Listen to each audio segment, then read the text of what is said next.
Journal d'un paumé. Finalement, c'est l'histoire d'un mec qui essaye de changer de vie à 30 ans. Bonne écoute! Il s'est passé un mois entre ma première date de tournage pour ce film sur la Deuxième Guerre mondiale et les deux suivantes qui, elles, étaient juste côte à côte. Alors un mois, ça peut être long des fois, surtout quand on n'a rien d'autre de prévu, et ça fera l'objet d'un épisode plus tard, parce que autant dire qu'il y a des moments où l'attente est assez longue et ça entraîne plusieurs réflexions, etc. Mais j'y reviendrai plus tard. Ma deuxième journée de tournage arrive et un peu comme la première, je reçois un SMS la veille qui me dit que j'ai rendez-vous alors à 9h30. Alors franchement pour l'instant je suis plutôt bien parce qu'il y en a certains qui ont rendez-vous bien avant. Mais pour autant ça va être une journée assez longue, elle va se terminer à 21h donc bon ça fait quand même un petit bout.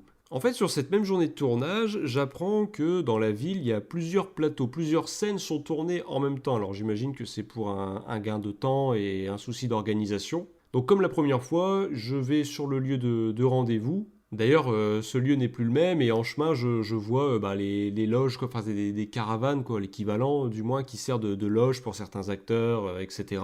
Et donc là, c'est comme la dernière fois, costume, maquillage, coiffure et patinage. Sachant que moi, bon, j'en ai pas tant que ça à ce moment-là et que là, je vois que c'est beaucoup plus long parce qu'il y a énormément de figurants du fait qu'il y ait beaucoup de scènes à tourner dans différents endroits de la ville et que ce sont des scènes qui nécessitent, par exemple, pour le peu qu'on ait besoin de passants ou d'une foule, et oui, il y a énormément de personnes qui doivent venir, donc c'est beaucoup plus long que la première fois, mais bon, ça fait partie du jeu. D'ailleurs, c'est l'occasion de rencontrer d'autres figurants. Comme lors du premier jour, j'avais pu sympathiser avec quelques-uns, et là, j'en rencontre de nouveaux. Et c'est assez intéressant parce que je me rends compte, en discutant avec eux, que je suis pas le seul à être en reconversion, entre guillemets.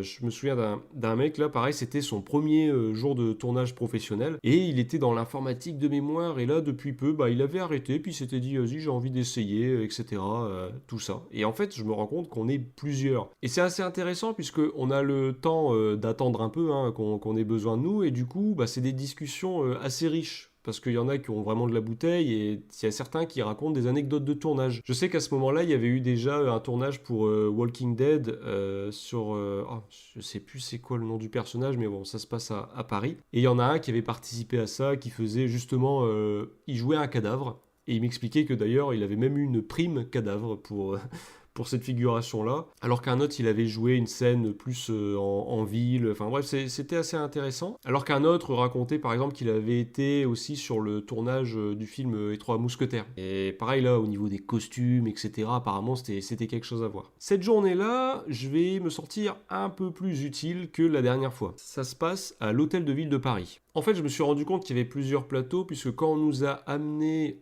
sur le plateau qui me concernait, puis moi et d'autres figurants, en fait, on est passé dans Paris, et à un moment, on entend un grand bruit de mécanique vraiment assez fort.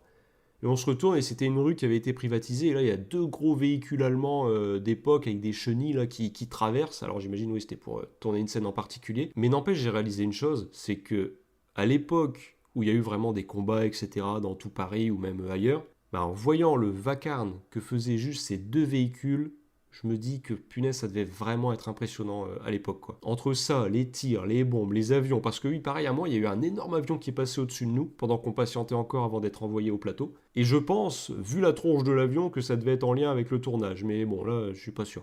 Je découvre par cette occasion, l'hôtel de ville, j'avais jamais eu vraiment l'opportunité d'entrer dedans, et puis là, on se retrouve en plein dedans, dans le hall, et puis pour tourner une scène. Alors, on va dire que c'est une scène de discours, en fait, et nous, on est un peu amassés autour des acteurs. Et là, j'avoue que je suis plutôt bien placé. Alors après, j'en sais rien de ce que ça donnera au final, mais c'est vrai qu'il y a des chances que s'il y a un petit moment où on me voit, c'est peut-être cette scène-là. L'hôtel de ville de Paris est assez sympa, et en plus là, le fait de vivre une scène où tout le monde est en costume d'époque, etc., on sent vraiment que c'est une petite bulle temporelle, comme j'avais dit à l'épisode précédent. Et la même scène du coup de discours va se répéter durant tout l'après-midi.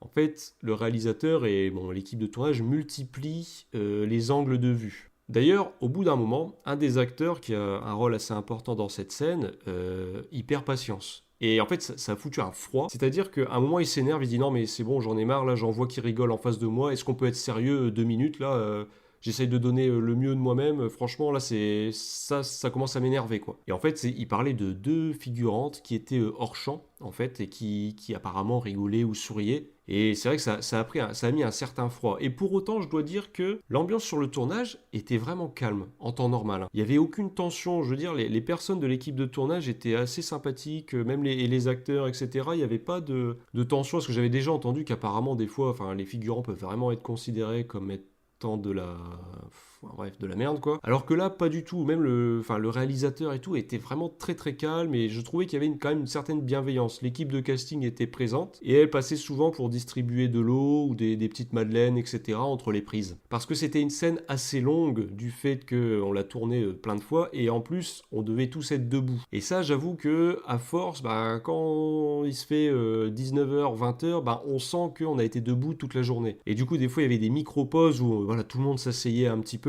Et je me souviens d'ailleurs, il y avait parmi les figurants un vieux monsieur de 80 ans. Et à la fin, on lui a même proposé une chaise, hein, enfin l'équipe casting, parce que bah, il faisait quand même de la peine. Je lui dis, pauvre vieux, franchement, il est resté assis, mais des heures et il est resté debout des heures et des heures. Et c'est vrai qu'on voit le côté assez inconfortable, hein, du métier, en tout cas. D'ailleurs, en parlant de figurants, on remarque assez vite, bon, on m'avait averti de ça, mais que certains veulent absolument être dans l'angle de vue. Quitte à se déplacer du point où l'équipe de réalisation les a placés, ils sont vraiment en mode, oula, il faut qu'on me voit, il faut que j'apparaisse à la caméra. Et ça peut vite être dérangeant. Et d'ailleurs, il y a un des figurants qui s'est fait reprendre, dans le sens où, à un moment, il y a la scène de discours, et lui, il est en face de l'acteur en question. Sauf qu'à un moment, on change d'angle de vue. Et au moment où l'angle de vue change, bah lui, il s'est déplacé pour se mettre derrière l'acteur qui faisait le discours cette fois. Sauf qu'au niveau de l'équipe de réalisation, bah, il y a des gens qui veillent au placement, etc. Et ils s'en sont rendus compte. Mais ils s'en sont rendus compte une fois que bah, des nouvelles scènes avaient été tournées, enfin des nouvelles prises, pardon, avaient été tournées. Et je me souviens, j'étais pas loin de lui, et il y a des gens qui sont allés le voir en disant par contre, vous êtes placé là, vous ne bougez pas, parce que nous maintenant, là, on va galérer à cause de ça. Il s'était fait reprendre un peu sèchement.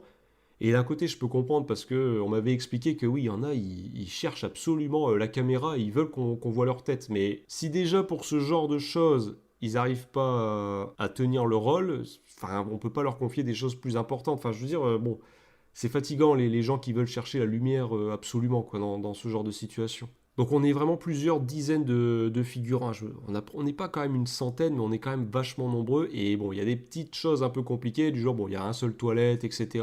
Mais bon, ça va, on s'en sort. Et à un moment, je me retourne, et en fait, on était dans l'hôtel de ville, on était dans un genre de hall, et il était entouré par deux grands escaliers, en fait. Et je me retourne vers un de ces escaliers, et je vois un groupe de personnes descendre. Et au début, je ne reconnais pas trop qui c'est. Et une fois que ces personnes arrivent dans le hall, je reconnais Anne Hidalgo.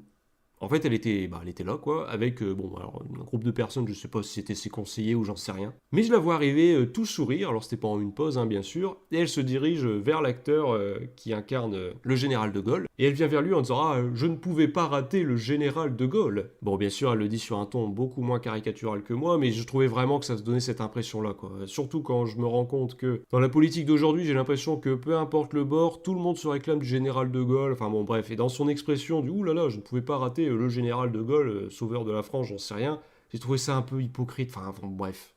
J'aurais bien voulu quand même prendre une photo de ce moment-là, juste discretos pour le souvenir, mais bon, bien que j'avais pris mon téléphone portable, contrairement à la dernière fois, j'évite de prendre des photos, ou alors c'est vraiment pendant les moments de pause, etc. Mais je prends pas en photo les acteurs, enfin voilà, j'évite parce que faut rien dévoiler du film en fait, hein, donc voilà. La journée passe, et comme je disais, ben, il arrive vite, je crois il commençait à 19h, 20h, et certains commencent à recevoir leur SMS de convocation pour le lendemain. Parce que comme je disais, en fait, là, les 2 jours de tournage étaient consécutifs, pour moi et pour d'autres figurants.